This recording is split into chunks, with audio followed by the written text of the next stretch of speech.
Hello, everybody. Welcome back to Glitter Gel Pen. Episode 12. I'm Jill. I'm Alyssa. And if you are not subscribed, please be sure to subscribe on YouTube or on Spotify, Apple Podcasts. Yes, anywhere you can listen to us and hear our beautiful voices, you should.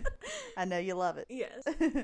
So what's been going on with you this week? Well, I have been on a high for the last 24 hours. Okay. If you guys don't know, I'll catch you up real quick. We are manifesting that this podcast gets signed to Barstool. Yes. And I know, like, we're coming off the bat with this episode swinging with some high hopes. Yeah. But get this. So yesterday I was at lunch with one of my friends and he was drinking a High Noon. And I was like, oh, that's Dave Portnoy's podcast. His brand. Yeah. His like alcohol, his seltzer thing that he has. And like we've sent Dave emails being like, hey, like we're not ready yet, but in a year, reach out to us. We'll be ready and we'll take you on. Mm-hmm.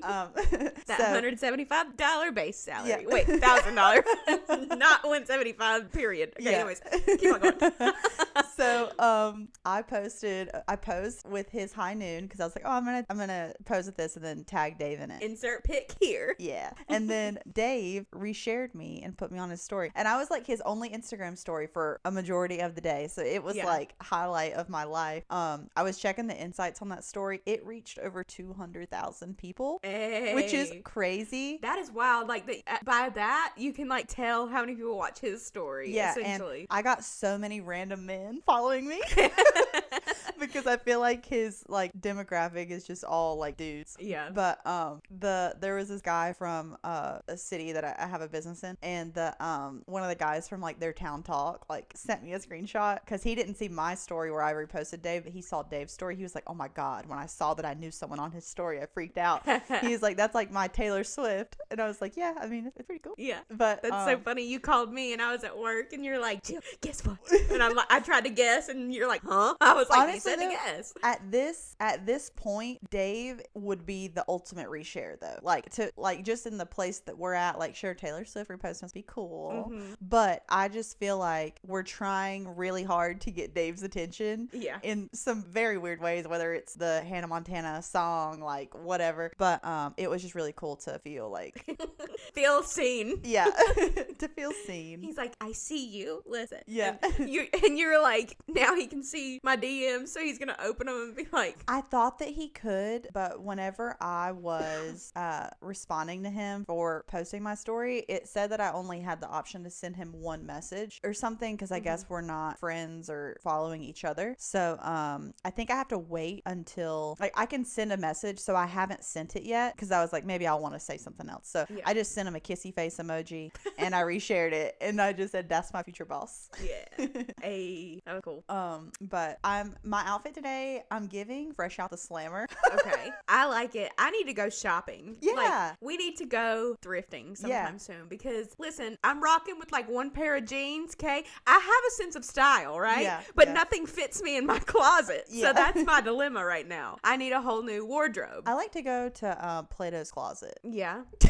I haven't been there in a while, but when I did, it used to be like 2010 peplum tops. That was where we saw each other. Yeah. That was where we saw each other shopping. I still like to like pop in there every once in a while because you'll just randomly find like the best stuff for a really good price. So I always like to go check it out there. Yeah, we should definitely do that. Is there anything else going on with you personally? What have I done this week? It's been a whirlwind. I don't know why. Well, I know. What? We made the Rihanna video. Oh, yeah. No. And we were fighting for our lives to keep that on the internet. Like we could insert some clips of it without the audio because Rihanna doesn't allow this song to be used on anything. It was so good, and it was to Shut Up and Drive by Rihanna. We worked for hours making it. Them copyright laws said, y'all just shut up. Yeah.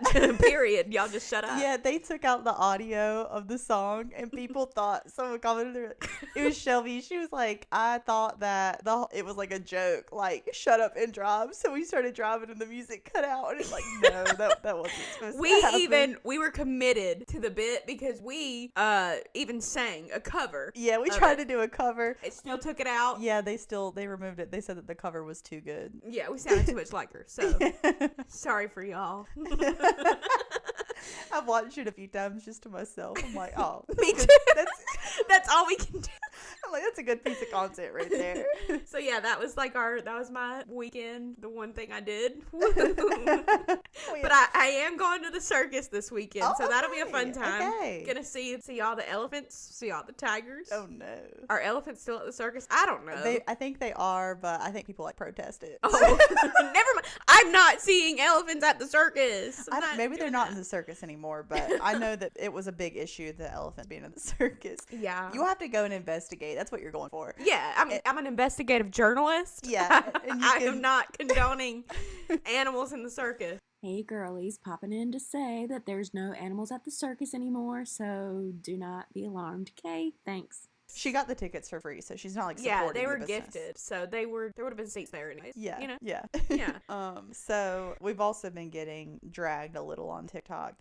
We put an edit together to post on there that was really just every negative thing that Jill said about Trisha Paytas in one video in our last episode, and we really are fans of her. Mm-hmm. But yeah, people are trolling, and guess what? We're trolling back. Yeah, we really have no filter or no, I don't know. We just don't care on there. Yeah, like literally, first of all, like TikTok is our least favorite platform anyways. Mm-hmm. We don't love it. But also, like, it's going dark. By the time this episode comes out, TikTok's gonna have gone dark. Do you think that it will? Yes. I don't know. I'm like, is the app just gonna not work on our phones anymore? Yeah. Oh. And you can't use, I've watched things of people explaining it who were in the courtroom, like when all this was happening this past week, and they're saying like that, because a lot of people are like, you can work around it, you can use a VPN, you can do this and that. I'm not gonna do that. No, but people that were in the courtroom said something like about how a VPN will not work. There's no way that can happen. You can't do that to be able to access TikTok. It was all these like things. If I can find it, I'll put it like on the screen, but I couldn't find it again when I tried to look at it for myself. Hey, it's me again, coming in with the update. Couldn't find the TikTok that I'm talking about here, but obviously TikTok did go down on Saturday the 18th at night. It's currently the 19th when I'm filming this, and it's back. Don't know how long it'll be back, if it's a 90-day extension or what, but thought I'd update you guys on that. Okay, bye. Okay, yeah, I wasn't sure if it would just not be updated in the future and we wouldn't have access to it, but I guess the rest of the world can still consume the TikToks. So I'm like, should we delete all of our videos in case something goes wrong? Like, you know what I mean? Like, we have no control to like delete anything off of the app. Yeah. That's kind of scary. Yeah, yikes. But we'll see. Maybe I'm wrong. So on Monday when this is up and we know the outcome, I'll see if I have to eat crow, you know? But yeah. I think TikTok's going away. If it doesn't go away, like the amount of people that Jill has commented back to and been like, well, this app is going to be bye-bye in a few days. So like, she's so sassy on that. That has been my go-to. I've been like, have fun trolling for the next 3 days, babe. Like, it's going to go bye-bye. Peace out. Oh, okay. Yeah, it's going to kind of not be slay if it doesn't go. I thought about that when you were commenting to people today. It's going to be giving Justin Bieber and Haley Baldwin the day after they had their big like Instagram back and forth with their stories, and the next day when they're fine and they're just like, well? Yeah. So yeah. You know, I feel like we should find some ways to relate each of our topics today, like just for fun. And speaking of the Baldwin, yes, Alec Baldwin, who famously accidentally killed a woman, a videographer, cinematographer. Oh yeah. On the set of that Rust movie. What was her name? Like Helena or something? I think that sounds right. Yeah, but he obviously didn't do it. Like, what are your thoughts on that scenario? Because he didn't get any time for what happened, but there was a person on set who was like, their whole job was to basically make sure that the guns aren't loaded, that they're safe, that they're not real. Like, do you think that he should have been charged with anything? I don't think him. I think the guy whose job it was. That's what I would think. Yeah, because like you had one job, you know? Yeah. Like, and it's an important job. Mm-hmm. And I'm sure. And how did a bullet get in there? Like, yeah. And Alec Baldwin is like famous for his like, he really has a temper where like there's just been so many things that have came out about him, like it's him like raging about something. Like, I remember that voicemail that he sent to his like 12-year-old daughter. I'm leaving this message with you to tell you, you have insulted me for the last time. You have insulted me. You don't have the brains or the decency as a human being. I don't give a damn that you're 12 years old or 11 years old, or that you're a child, or that your mother is a thoughtless pain in the ass who doesn't care about what you do as far as I'm concerned. You have humiliated me for the last time with this phone. And year. Oh, yeah. It was rough, but like he's just a person with anger issues. Like, and I'm not defending like his wrongdoings other than this. Like, I do feel like it was an accident, but he probably feels so guilty for what happened. Yeah. Well, he's in the news because someone was harassing him about the rust set incident. And he hit them. Okay. So this is a video of that. All right, let me watch. You killed that lady and got no jail time? No jail time, Alec? No jail time, Alec. You're putting innocent people in jail, Alec Baldwin. I'm so sorry. Free Palestine, Alec, just one time, and I'll leave you alone. I'll leave you alone, I swear. Just say free Palestine one time. One time. One time. Call the police. One time, Alec. You know he's a criminal. You know he's a fucking criminal. Come on, Alec, just say free Palestine one time. One time, just one time, please. And I'll leave you alone. Free Palestine. Fuck Israel, fuck Zionism. Please say it. One time. Could you do me one quick favor? That woman should have been slapped in the face, and all he did was hit her phone out of her hand. Yeah. No, literally, like, why are you doing that? Just like, why? I get she was trying to get him to say something, but like that's a very political thing to try to get someone to say, and like they're not puppets where you're like, say this, and I'll leave you alone. It's like, just leave me alone. Yeah. Like, I'm literally a person. Yeah, that is. And like, she's like, you know, he's a criminal. He's a criminal. And it's like how he said, it wasn't his fault, I don't feel. He was an actor. And so it was somebody else's job to make sure the gun wasn't loaded. Is it tragic? Yes. And I'm sure he feels bad about it. And this is probably like egging it on with him anyways, because it's probably a soft spot for him, you know? Yeah, like I would. He's probably traumatized. I would freak out if someone was doing that to me. Like, yeah. And for Alec Baldwin, like, I feel like he stayed pretty calm the whole time. Think about your most traumatic moment and think about someone walking up to you with a camera in your face, yelling about it in a public place, telling you to say something that you don't want to say, and then they'll shut up about your traumatic moment. Like, if you put it into perspective that way, the person needs to get their ass beat. Yeah. So I like that. You did a little head dog with that one. But no, that is crazy. And I don't know if, I doubt that he would be able to get any charges for like doing that, but I feel like the person that would take a video like this and then post it would be like, oh, he did something to me, I'm gonna like press charges against him, or you know, just something like dramatic. a case of the clout goblin. I wish that woman face on the videos. So Same. could just We could judge. pretend we could judge. we could imagine what it would be like to slap it. You Yeah. know. Okay, so that's all the news we have on Alec Baldwin.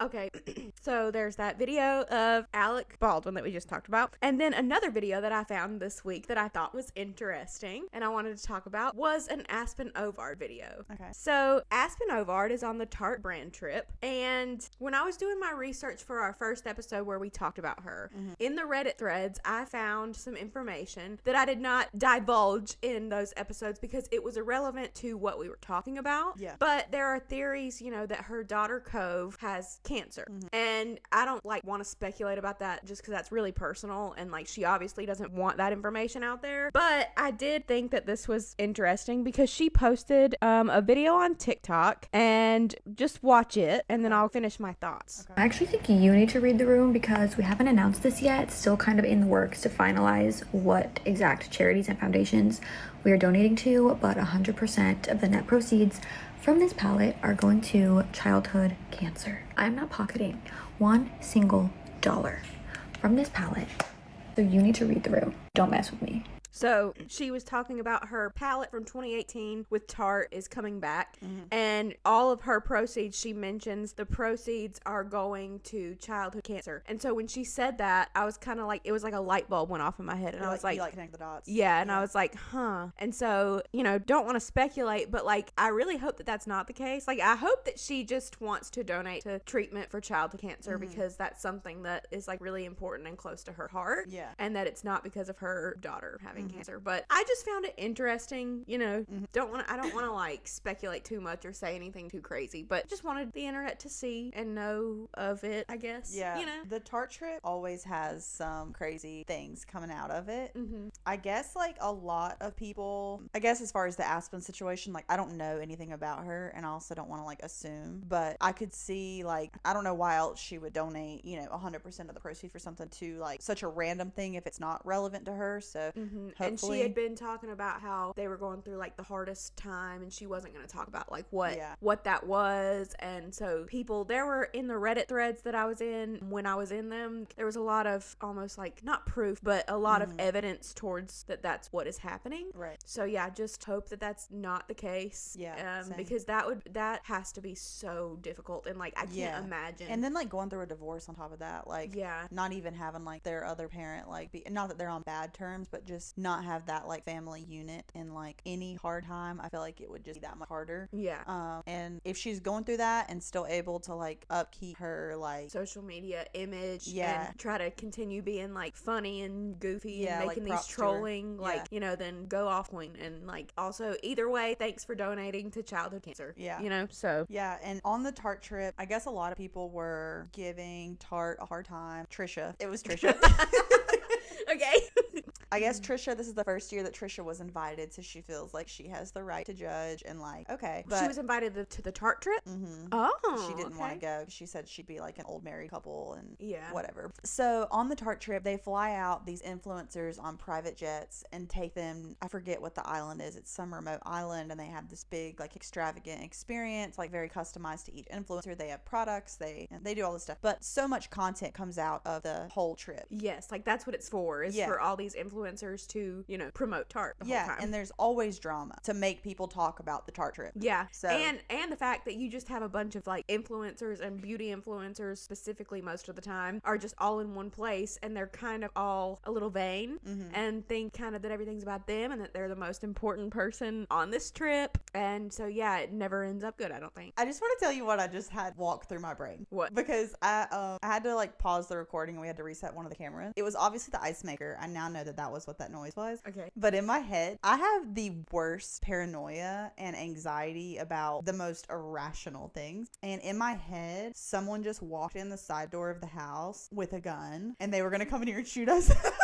That's no, because when you started making that face, I'd heard what you heard. Yeah. And that was my thought too. No way. Oh my God. I watch too much true crime. Yeah, I don't watch anything scary because I already have thoughts like that in my head. So I don't know why I think like that, but I was like imagining someone come in and like for some reason they're like haters of the podcast and they really just like don't want to see us thrive. And they came in to put an end to it.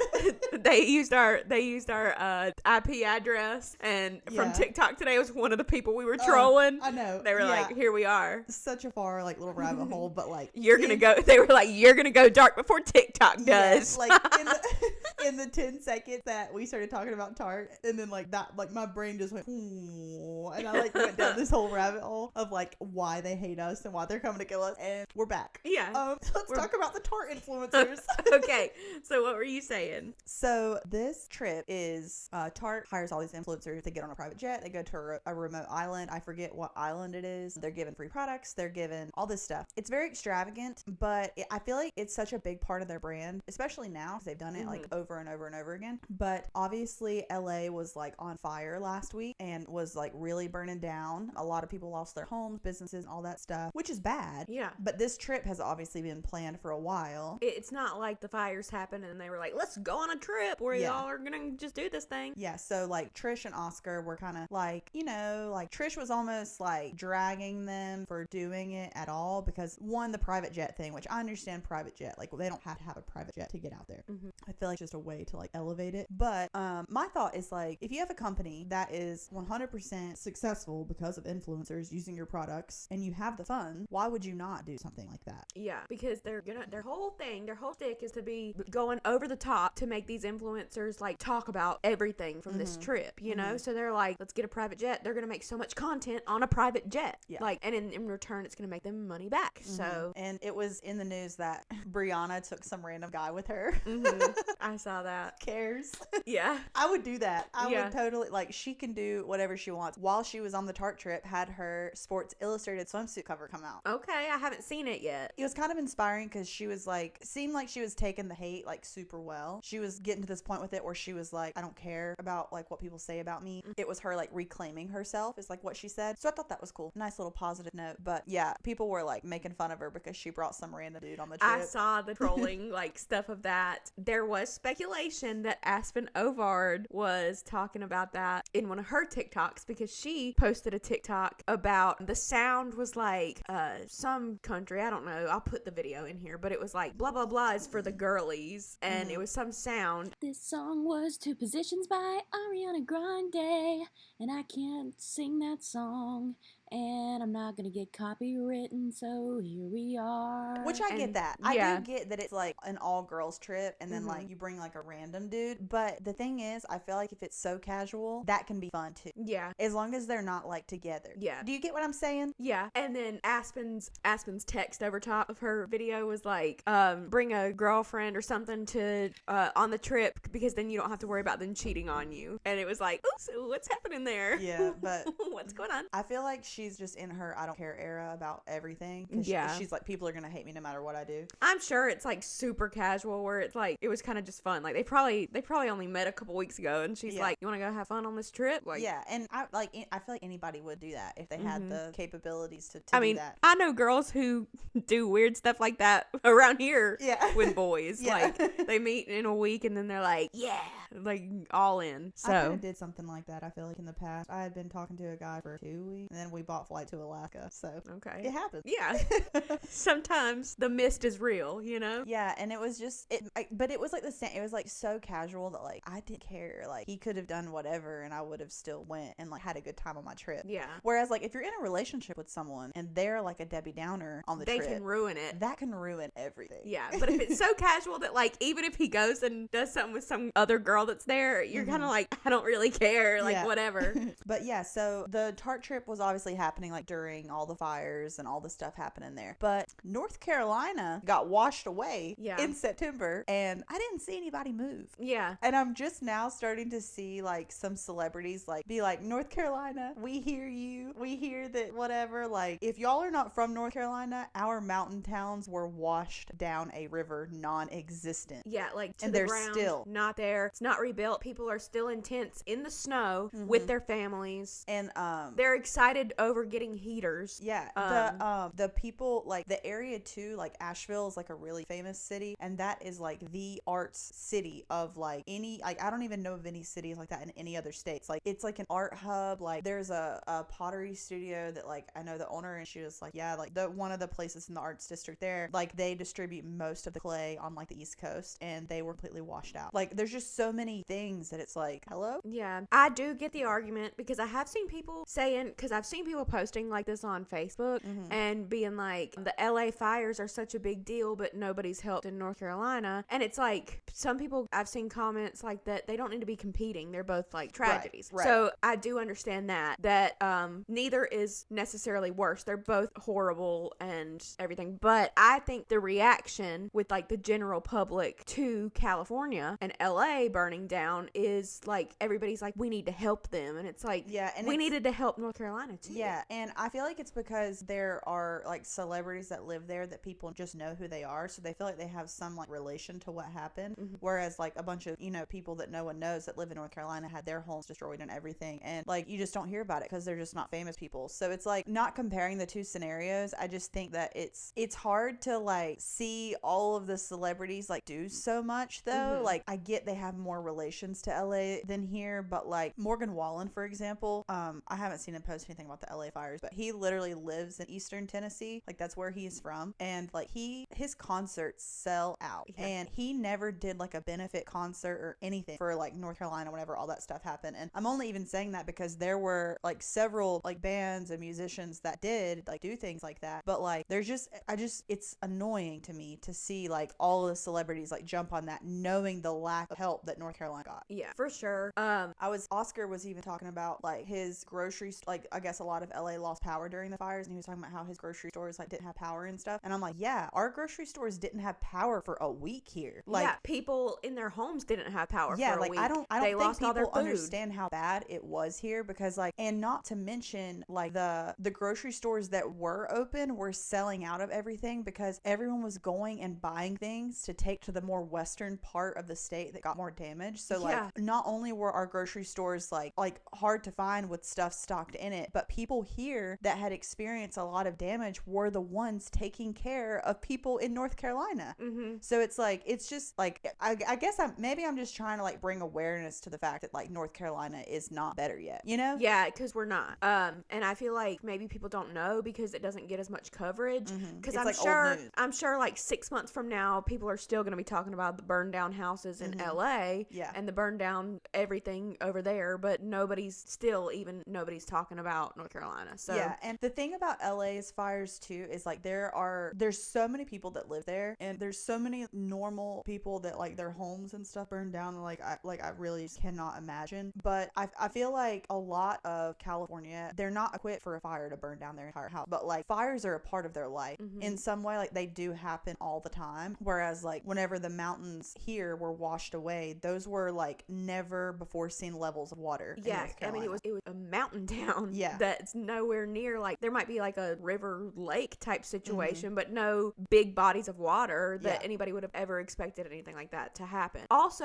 I want to point out like that in LA, it was near like the Palisades and stuff that went down in the fires, and like there's just something about that like it's mountain people, the mountain people, but you know, the mountain people over here who just like do art and work for a living, like normal jobs and stuff, and now they don't have homes and they're sleeping in tents in the snow, versus in LA in the Palisades, they're a lot of the time millionaires or very, very extremely rich, and it's like, yes, their house burned down, and it's not just about like the monetary things, because there's sentimental things in their homes that would be really sad to lose, I'm sure, and you lose everything, but they are monetarily equipped to rebuild a home or get another house. I don't want to sound insensitive. No, I know, and I really feel for the people that just are from California and they're not famous, they don't have a lot of money, and those are like, not that I don't feel bad for the celebrities that lost their homes, I don't know, it's just like a weird subject. I feel like we have a different perspective on it too, because we have just experienced a disaster like where we're from, so like I feel for them like in that sense, but I also just have the awareness of what we just went through and are still going through, so it's just interesting. But I didn't know this, but Trisha said that, not that this is important, but it like, I like escapism. I like whenever like life is horrible, like I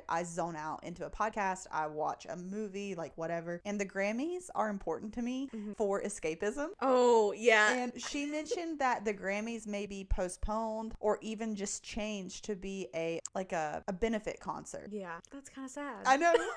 Like, and then, not that I don't want them to do like fundraisers to help people in need, but I feel like could maybe like they charge like a cover fee for all the seats that they have and do the normal Grammys, and like all these celebrities that attend just have to pay a certain amount to go. Yeah, or because the Grammy has sponsors, and like instead of the Grammys making profit, the money from the sponsors just give it to anyone in need and let us still escape with the Grammys. Yes. We need to plan exactly what we're going to do for that. We watched the Grammys last year and did like a whole award thing. Just by ourselves. Yeah. Like we didn't have a podcast. I don't think I told you, but I bought trophies. I think, didn't you buy them after last year? Like right after? I have them now. I'll show It's them a to you pack before of you 30. leave. It's just 6. It's just Okay. 6. But our game is that like we vote on who we think is going to win in the big categories, and then whoever gets the most right takes home the trophy for the night. Yeah. I think it's going to be so fun that we have who's gonna trophies. win the Grammy I here? know. But I know we had kind of like talked about like figuring out a way to do a stream with it or something.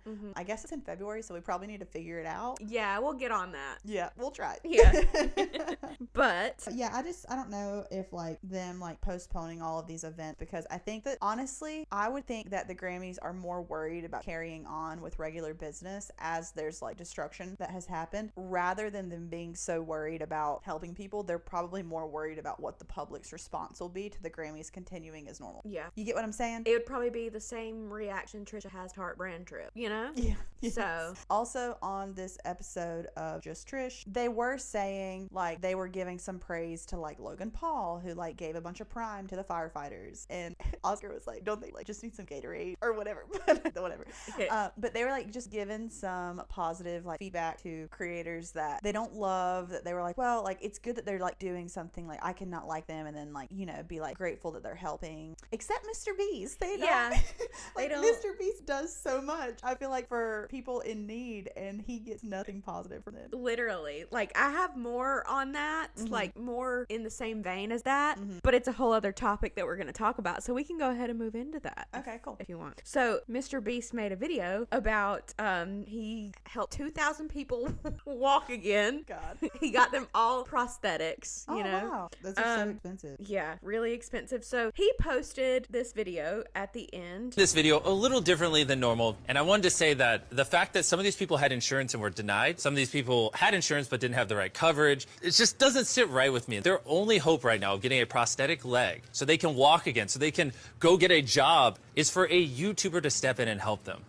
which is absurd. I don't know what the answer is, but I wanted to say this so the 100 million people watching this can get inspired, because what I saw when filming this video is just obviously not okay. So anyways, thanks for watching. He's so sweet. I know. He also followed it up with a tweet that essentially said the same thing. It says, just uploaded a video where we helped 2,000 amputees walk again. Many lived in America, and it feels so disgusting that in a country with this much wealth, an effing YouTuber is their only option to get a prosthetic leg. We need to fix this. It's giving Luigi. Yeah. It's giving daddy's home. No, I mean, I think that's great, because it's just this is the stuff, and this is kind of going back to the people on TikTok. We got into the TikTok comment drama because we were talking about Mr. Beast and how he does good things for people, and Trisha doesn't do anything but rag him. And I will say the TikTok comments reminded me as to why I think Trisha has a problem with him, and I think it's that when Ava, Chris, Tyson, whatever her name is, whenever she was working for him, I guess she was in chat rooms with kids under his like team name or handle on something. It might have been Discord or something. Yeah. And she was talking to underage kids. I understand that like Mr. Beast probably, I don't know if he knew about it, but people were saying that he like enabled that to happen. And I just we don't know what he knew. And any person in his position with such a big brand, if you found out that someone on your team was doing that, you would try to hide it and get rid of them too. Like he had her leave the team, which was the right thing to do.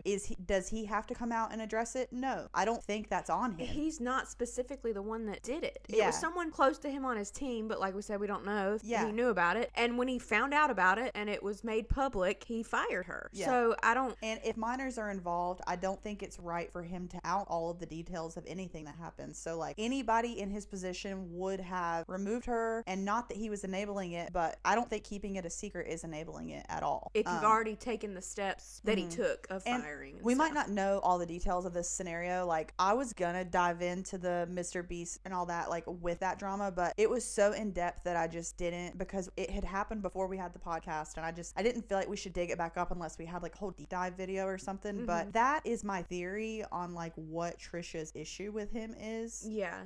But again, Mr. Beast, Shane Dawson, literally in the same video that we, with our last episode that we were talking about, within the same video where she's ragging on Mr. Beast so hard for these things that we just talked about, she says that she is reminiscent on times with Shane Dawson, and it's like you can't like one of these things is not like the other. Like and the Rebecca Black video, Rebecca Black went on Trisha Paytas's podcast. It actually just came out today, and I didn't make it to this part, but I did watch a clip from it. When Rebecca was young, she told a story to Trisha about how she like grew up watching YouTube and stuff, and she was like between the ages of like 13 to 16, and she would like go to Shane's house to film videos with him, because she was like, I was unaware at the time that he was like making fun of Friday. Like I thought he just like thought, you know, that I was a meme, so he like wanted me to be in the videos and stuff. But she didn't go into any detail about like what happened at Shane's house or anything, but she did make the comment where she was like, I would not do that again. Like looking back, that was really weird. Yeah, because she was there without her parents. That's weird. That's really weird. But on the Mr. Beast subject, it's like how we were talking about Trisha and Oscar, like giving praise to people even if they don't like them for doing things to help. It's like, but you have such a problem with Mr. Beast when literally every video of his is helping people in some way. Like,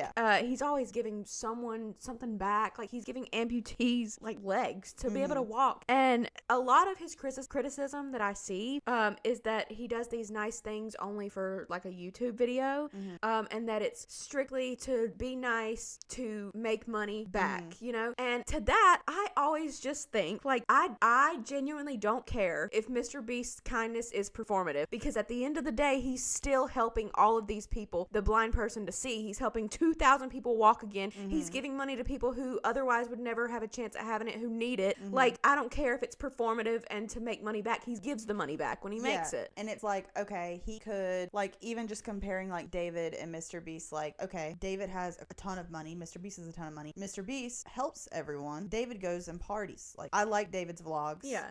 He has questionable things about him now, but like, what would you rather him do, you know? And he like the difference, like David gives, when he does give money to anything or whatever, he gives like his friends Lamborghinis. His friends, I mean, even his employees, that was cool. But yeah, it's like, it's people within his circle or within his life somehow.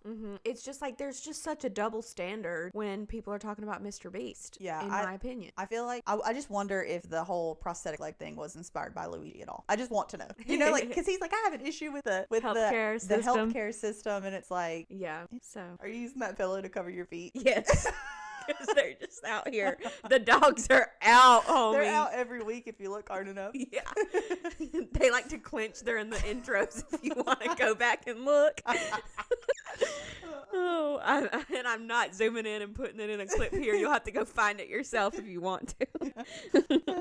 All right. So this next topic, we haven't discussed it at all. I feel like we haven't because it's such a daunting. There's literally so much, like probably I think like 400-ish pages of lawsuits. And what the conversation we're about to have, I don't know about you, but I feel so stupid when I talk about anything legal because I don't know the terminology and I don't really know the process of the law at all. So, like, we are not lawyers, in case you didn't know. Could you name the 3 branches of government right now? No. I don't even know one branch. We've got the judicial. Okay. What is it? Civil? I don't think so. If you know the 3 branches of government, drop it below. Leave a comment for us. But we're talking about the Blake Lively and Justin Baldoni lawsuit. Yes. Okay, so Tana posted that she was in some weird term with her house that she was trying to buy. Like, there was a lot of legal language that her lawyers and stuff were trying to explain to her that she was like, I cannot understand it. And like, I understand that because I feel the same way whenever like a CPA tries to tell me what I need to do for my business, because I'm like, I understand the words you're saying, but I'm not comprehending it. She said that she uses AI and she would have it explain it in the terms of a gay. And I just typed out just to see what it would pop up. Can you explain the lawsuit between Justin Baldoni and Blake Lively like a gay man would explain? This is what it said. Okay. It says, okay. Imagine this lawsuit drama is the messy plot of a Drag Race Untucked episode. But instead of queens fighting over a busted sewing machine, it's Blake. That's it. That's so funny. I'm gonna start doing that just in life, getting everything explained to me like a gay. I love that.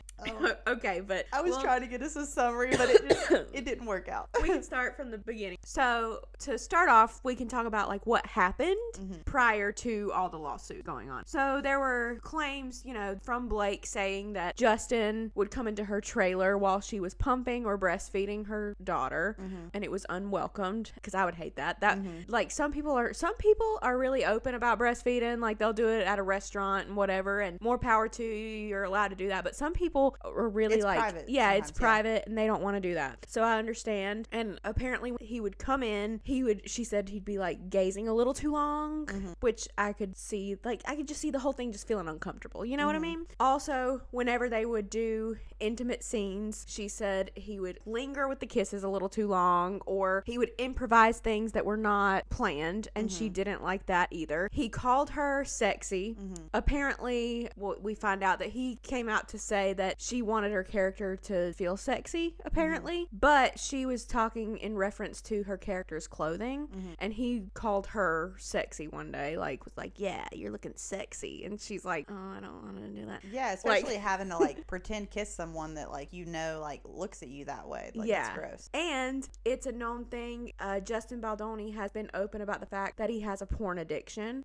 And him and the other producer of the movie would talk about their genitalia to Blake. They also showed her nude photos, unsolicited, that she did not want. So basically, after all of this happened, Blake approached the studio with a list of how all of this was happening, and she was not comfortable with it.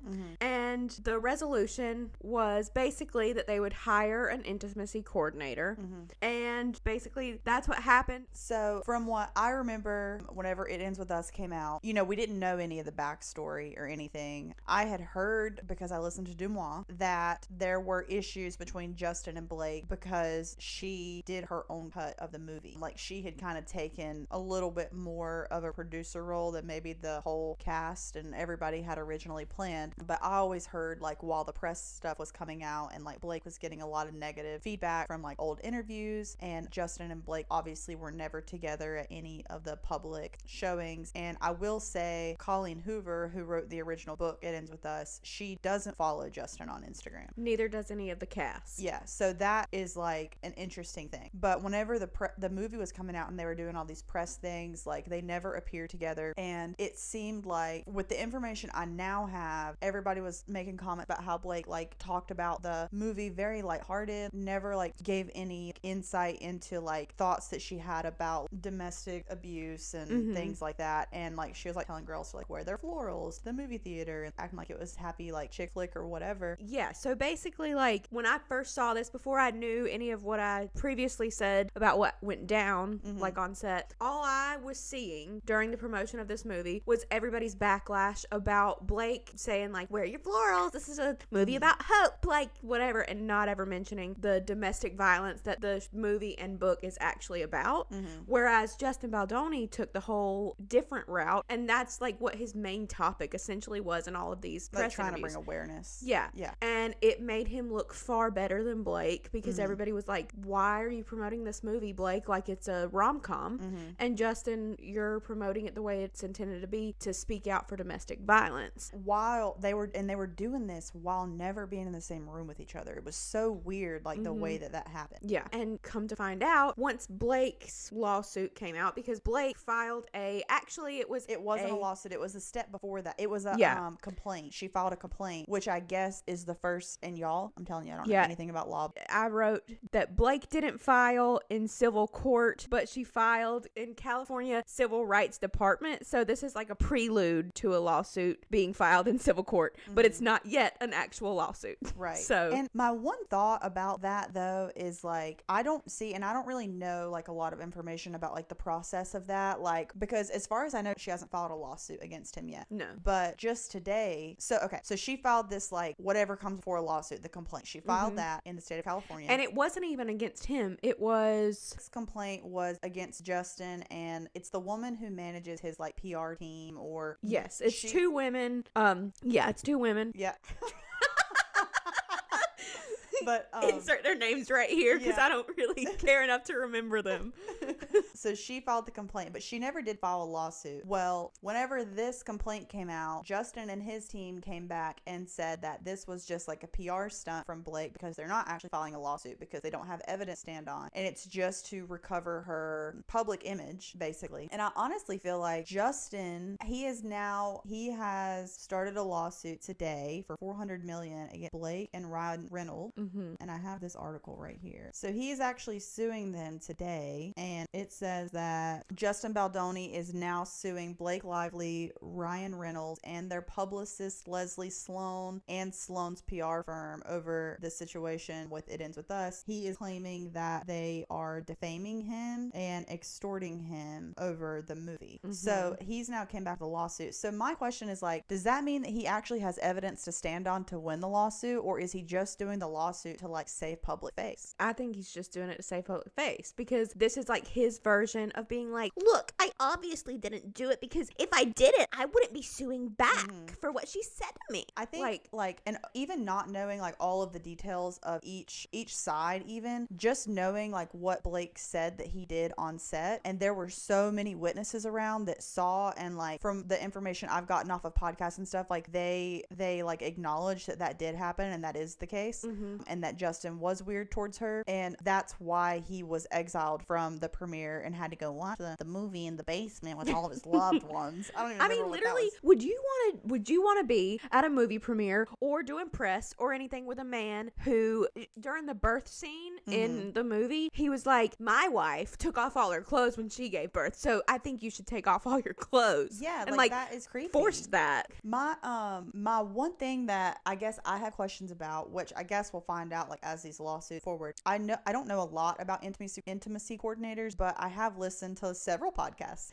I don't know why, but that job seems so fascinating to me. Like someone who's like responsible for all of that. Most of them have like psychological backgrounds or like stunt work backgrounds or like stunt choreo. So like they know how to choreograph things. They also know how to like check on people. And the whole like principle of an intimacy coordinator is that they're an advocate for the actor, because in a lot of scenarios when you're on set, the directors and the producers and things are viewed as these like high up people, and most actors don't feel like they have the capability to say no to something without losing their job. So most people say yes even though they're uncomfortable. So the whole point of an intimacy coordinator is to get the message across that the director and producer are trying to portray with the actions, like the intimacy scene, stuff like that. But it's also like to always make sure that the actors are comfortable in what they're doing, and if they're not, then they change things. But the biggest thing that they all have talked about, and I like listened to an older one today just to like refresh my memory, but the biggest thing that they all focus on is lack of improvising while you're doing those scenes, because you want everyone to like have a checklist of things that they are okay with happening, and if someone goes to improvise, that is like lack of consent.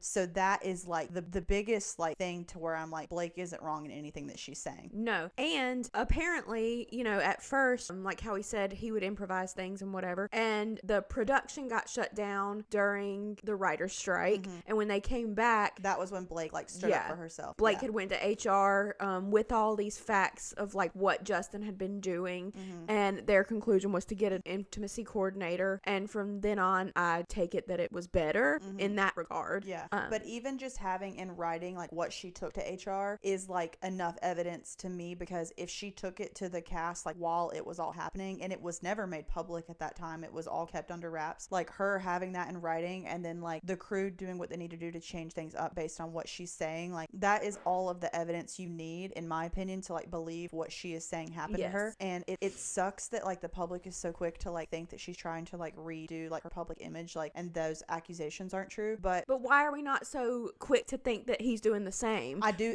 No, I'm talking about like the general public that I've seen. Like, why are we not? We're so quick to want to say like Blake's only doing this because like she wants to like redo her public image, but then when he countersues, we have evidence that what Blake is saying is true, and we want to say, oh, he's countersuing, like screw Blake Lively, like this man is telling the truth. We're more apt to believe the man than the woman who has proof. There's evidence in the text messages, like on a completely different note, where they planned a smear campaign to ruin Blake Lively's public image, and I would assume it's because they knew that he had done things that if she were to tell people that he did that, it would ruin him, because she is Blake Lively. And a smear campaign, just for people who don't know, is like not this, it's not the same as just like bad press or something. It's like they actually were calculated and infiltrated forums like Reddit and places online that they know people like look. They created content for people to find. Not that the interview of Blake like a long time ago wasn't a real interview. It is, but and I do want to say, because there's a lot of interviews about like a lot of interviews where she's being rude, or you know, she's just doesn't seem nice, nice or whatever. And that can be true. I believe, like, I'm not a Blake Lively stan. I do think she's annoying. Like, but even on Dumois, she's like, I'm a huge Blake Lively fan. Like, I won't say anything negative about her, but I have heard that she can be hard to work with. But that doesn't justify anything that, like, happened to her, or even, like, not believing her story. Like, two things can be true. Someone can be, like, not such a great victim, but they're still a victim, you know? And so it just really has been, like, annoying to me to see people not believing her. One thing that this lawsuit, like, showed me that I had no idea, because I was seated for the entirety of the Amber Heard and Johnny Depp trial. When I was working at home, like, I had that court case on my TV, like, all day, every day. I was watching everything that was happening. And I will say, like, Johnny Depp's case was, like, really good. His lawyers are really, really good, especially in comparison to Amber's. But there was a company that Johnny Depp had hired to do a smear campaign on Amber while the lawsuit was happening. So you had, like, this huge, like, public lawsuit, and then also, or I guess it would be a trial, you know, I don't know, the mumbo jumbo. But meanwhile, the internet was going crazy on her. And the same company that Johnny Depp hired for the smear campaign, which they'll never publicly say that they did that. It's like, I don't even know if you can legally, like, admit to doing it. I have no idea. Me neither. Something is not legal. Like, I don't know if it's a smear campaign or something else that's happened in all of this, because the people who did it are being sued for doing that. So I don't know if it's the smear campaign or something else, but the same company that Johnny Depp hired, Justin Baldoni, also worked with. Yes, it's the same company doing the same thing. It's actually, that's the woman that we couldn't remember her name that Blake was putting in the complaint against, because there were text messages that leaked of Justin sending, like, a screenshot of, randomly enough, like, Hailey Bieber and Selena, and, like, that whole drama. And he was, like, referencing that that's the kind of thing that they need to happen. And I assume he was talking about Hailey Bieber being dragged, right? Yeah. Do you know what I'm talking about? Yeah. And whenever those screenshots came out, I was kind of confused, because I didn't know if they were referencing something about Selena, but they had to have been referencing something about Hailey. And then that makes me question, like, did Selena do something? Yeah. I'm telling you, there's just a bunch of crazy stuff. There's like, when you Selena think about deep dive coming. I feel like that we've said it on here before, but I just don't think Selena Gomez who everybody thinks she is, but that's just my opinion. Yeah, but back to the lawsuits. I think too, lawsuits, like whenever Johnny Depp countersued Amber Heard, or whenever Justin Baldoni is countersuing, he's suing Blake and Ryan, and he's also suing the New York Times. That was interesting. Yeah, because I think it was on Swiftologist channel where he was like, the New York Times is, like, the best in the business when it comes to journalism and, like, fact checking, and they would not release an article if they didn't have evidence of it, because they would be sued left and right if they did. And he was like, Justin is trying to sue, like, the New York Times is, like, so telling as to the fact that he's just trying to save face, because, like, they do not print things that are not true. I think it had been, I forget how many years he said they had been in business, and they had never lost a lawsuit due to like defamation or anything like that, because their journalists are so professional and accurate. Yeah. But these countersue lawsuits basically just try to deflect. It's not even about the claims that Blake has made. It's like, it's trying to say, take away her credibility from other things. Yeah. To say, like, why would you believe her, essentially? It's the ability to get on the stand and even, like, share your story again and have everybody pay attention to what you're saying because you're testifying. Like, one of the big moments from the Johnny Depp and Amber Heard thing that comes to my mind is, like, the dog poop in the bed. Do I think Amber did that? Yes. Yeah. I really do. But, like, what that does to her character, like, publicly is, she was Amber Turd. She was Amber Turd. That's what was happening and going around. And I'm not gonna lie, I cracked up. Up at that. That was funny. But I didn't know about... I didn't either. I didn't know about, like, smear campaigns and, like, all of this. Idea. So, obviously, I was team Johnny Depp. Now, looking back and, like, knowing what I know now, I'm a little more skeptical and would like to look into that some more. But, yeah, I just find it crazy that, like, these counter lawsuits are just basically trying to deflect nothing about the facts that the women said against these men. It's about them trying to take away their credibility and making it look like, why would you believe any of the facts that they gave you at the beginning? Like, because they're crazy women and they are insane. Like, you shouldn't believe them. And that's what this is. Yeah, it's like, to me, it's so clear that he's just trying to, like, make it look worse. Like, he's suing for $400 million. Like, he would never win that against them. No. There are so many witnesses, and, like, there were text messages that leaked from the crew where, like, they were making it known that they were not with Justin. Like, they didn't want to be associated with him, like, other than that work they did on the movie, and that was it. I don't know. It's just there's a lot to it, but I think one of the things too was there was a contract put in place where basically Blake could not talk about the things that happened to her on the set while filming. As long as there wasn't a smear campaign. Wasn't that like part of the deal? Yeah, that they couldn't do anything like that, like a smear campaign or whatever. And so then she tried to prove that they did have the smear campaign as she like went after him for like the SA allegations. Yeah. So it's very interesting. Like, and I have to say, I don't know that we're doing the greatest job of explaining every single detail. Yeah, we're definitely not. No, but I have listened to hours. Like, I've listened to probably 4 or 5 different videos / podcasts, probably about 5 hours or so, 5-6 hours of this, and I'm 100% Blake Lively, okay? 100%. Yeah. I mean, even like all of the other stuff aside, like there were witnesses to the things that she's accused him of doing, and there are text messages to back up exactly what she said. So like, to me, it's all like a no-brainer. And I feel like the only reason she even came out and said it is because of the insane amount of negative press that she got. Like, and it was obviously due to something that his team did to spark something. So I think that she's trying to clear her name, but also like spreading the word that you can literally be Blake Lively on a movie set and things still happen to you. It sucks. Yeah. It really, not to get on my little feminist high horse, but it really is hard out there being a woman sometimes. I know. They try to make you look like you're crazy and gaslight you so that nobody believes you. You're more susceptible to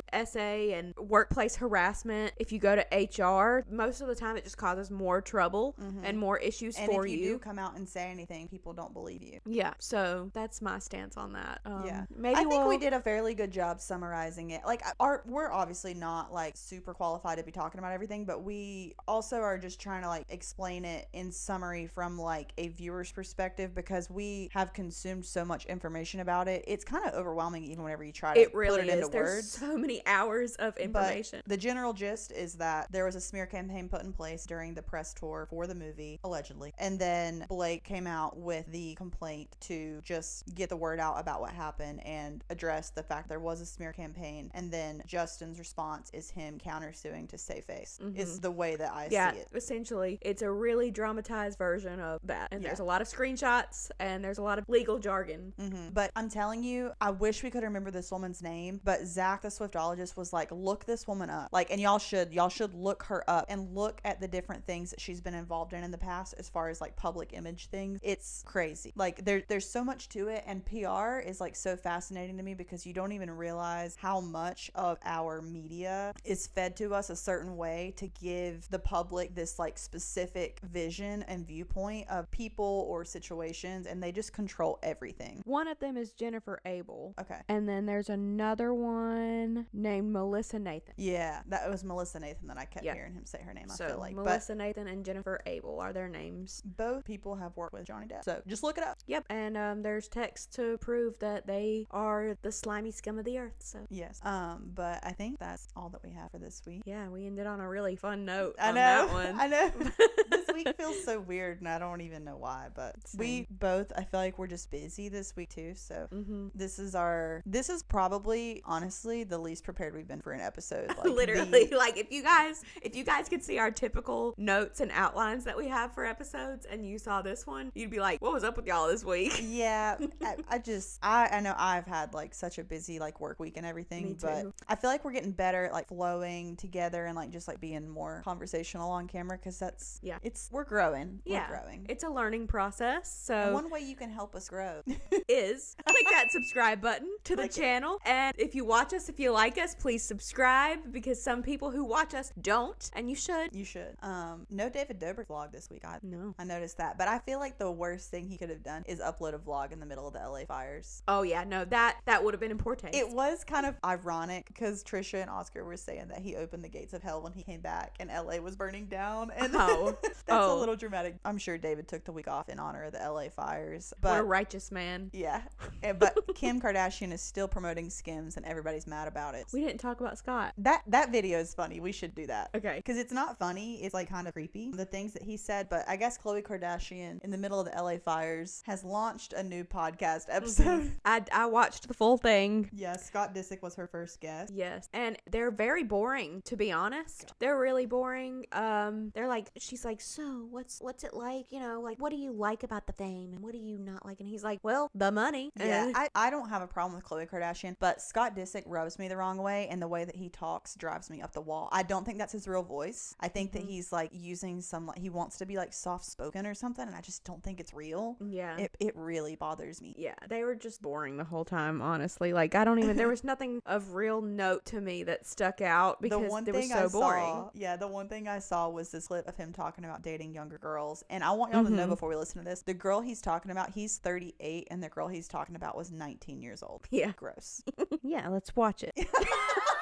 Let's watch this. I've only been in a few relationships, but like my last one, I trusted the girl I was with very much and told her everything that I felt in the world, and it was totally like a good, fine thing, you know? Good. So it hasn't hardened you? No. Like my last relationship was good. It was just kind of like we were in different places at different times in our lives, and we know that I've tended to date a little younger than I should.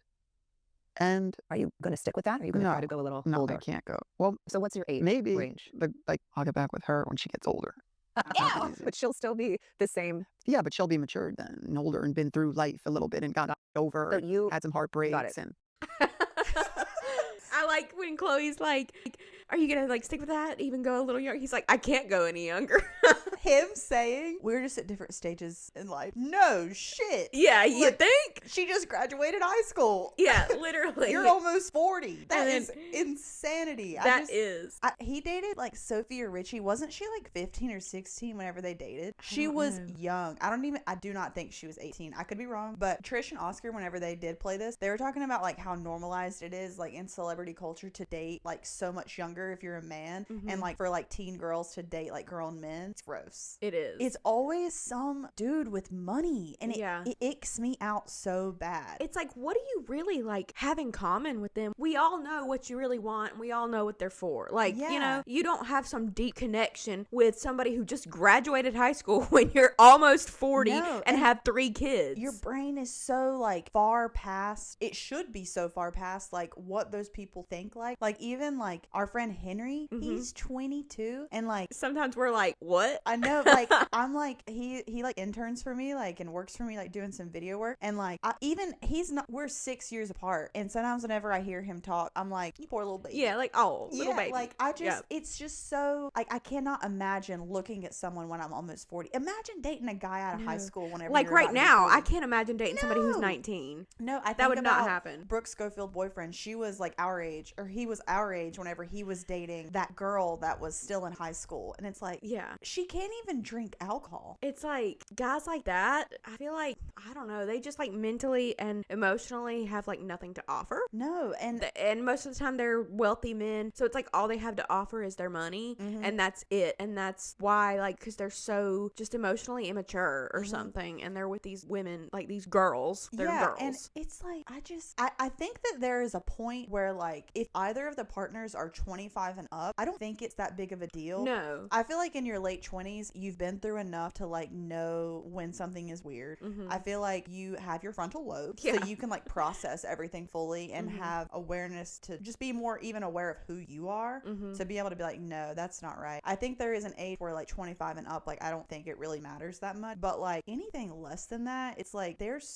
just little babies. Yeah, like you're a 5-year-old adult pretty much before you're 25. Like it just, you don't even know how young you are until you get closer to 30, because it's like, oh my god, I had no idea about anything. One thing that like kills me too is, this is just becoming a Scott Disick hate bash. Whoops. I don't care. Yeah, but you know, there was that episode, I don't know even what episode it was, but years ago, where he became a lord like on the Kardashian. It's like he still references that and uses it all the time, and he's like, I'm the Lord Disick, and like the Lord and the lady, and it's like, dude, that was literally like 15 years ago, I'm pretty sure. Like, can we move on? I know. I never watched, like I never was a huge like Kardashian watcher. I think I watched not their latest Hulu show. I tried to watch it, but it was so boring. I could not get over it. I was like, they're just driving around being rich. Like I just can't take it. And not in like the Hills way, you know, like not in them like having fun. It was them just being like, ugh, I have 2 interviews today in my mansion that I'm gonna do at home, and it's just like so hard, Mom. Why is it so hard? And she's like, I know, Kimberly. Let me get that 10%. Like, Like, and there was a thing, I guess, Kim Kardashian paid like a private fire controlling company to like protect her neighborhood during the LA fires, which, you know, if you have the money and you can protect your home, like whatever, but just doing that, knowing you could afford to build another one while other people's homes are burning down, I don't want to, it's so hard because it's like, even if someone's a millionaire, like not to go back to the fires too much, but even if someone is a millionaire, you don't want them to lose everything. That's sad. But if they can afford to build another one, like, okay. But if you can help people that could never afford to build another house and their insurance didn't cover their home being burned down, like, why wouldn't you like donate that service to protect like less wealthy or families? She has so much money she could afford to do hers and her neighborhood and still help these other people. Like it didn't have to be a choice. Yeah. Like between hers or theirs. It was like, she's so rich. They're so rich. Yeah. And they don't care about anybody. They don't care about anybody but themselves at all. I don't like them. I don't either. There were moments where like I tried to like see past like all the hate and be like, you know, maybe they're whatever, but I just anyone that like fame hungry, I don't trust, because there's just so much more to life and like personal life experience rather than people just knowing who you are. We can end on that note. Yeah. There's more to life than people knowing who you are as we sit here trying to get popular on YouTube. Listen, we just want to have fun. Yeah, girls just want to have fun. So if you want to have fun with us, again, hit the subscribe button. Yeah, and rate us 5 stars on Apple Podcast and Spotify. And we'll see you next week. TTYL. Bye. She's 21, loud and savage, but she got a little